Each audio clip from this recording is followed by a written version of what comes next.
Ilyce Glink, and welcome back to the Real Estate Minute, where I answer your questions, talk about what's happening in the real estate industry, and give you the latest money and real estate news. You can find the latest episodes right here on my YouTube channel, Expert Real Estate Tips, every Monday and Friday.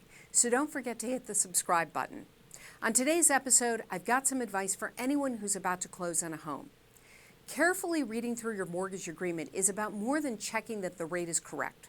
When you sign a loan document, you're on the hook for everything in that document. And given that mortgages commonly last for 15 or 30 years, a big chunk of time, that could be a pretty painful mistake to make. I've yet to go through a closing where I didn't catch a typo, find a wrong number, or see an incorrect interest rate listed on the document somewhere. Now, while it's reasonable to hope that everything will be correct, you need to be prepared to look over the documents just in case it isn't. What's that old saying? Hope for the best, prepare for the worst. And under TRID, you're going to get the chance to do that 3 days in advance of the closing. You're going to want to check to be sure you're getting the amount of money you agreed to and that your personal information is correct. Be certain that the interest rate is exactly what you agreed to. You might have to pull out your documentation to look at that. Bring any inconsistencies and wrong information to the attention of the lender ASAP.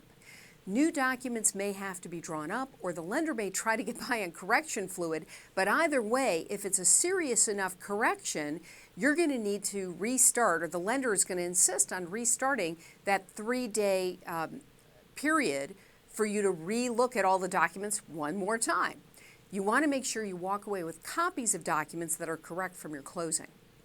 Although the new TRID changes do allow borrowers 3 days to review lending documents before closing, there's a lot of us who won't do that and are going to put it off until the last minute. While lenders can and are supposed to get the loan figures to the closing agents now 7 days, 3 to 7 days in advance of the closing, it's still unclear about whether or not that's going to happen. And that can increase the potential for typos, other errors, wrong information to get all filed right into the documents. Now, in some cases, rather unscrupulous closing agents might try to slip something in or make other changes that you didn't agree to.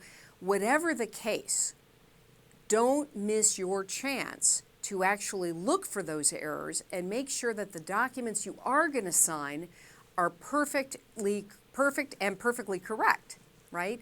If not, everything could be sent back to re-underwriting, and then the whole timetable starts again, and that'll delay the closing significantly. So here's the point. When you get the documents, 3 days, at least 3 days before the closing, make sure you read and reread them. Check twice, sign once, so that you know that everything you're signing is exactly the way it's supposed to be.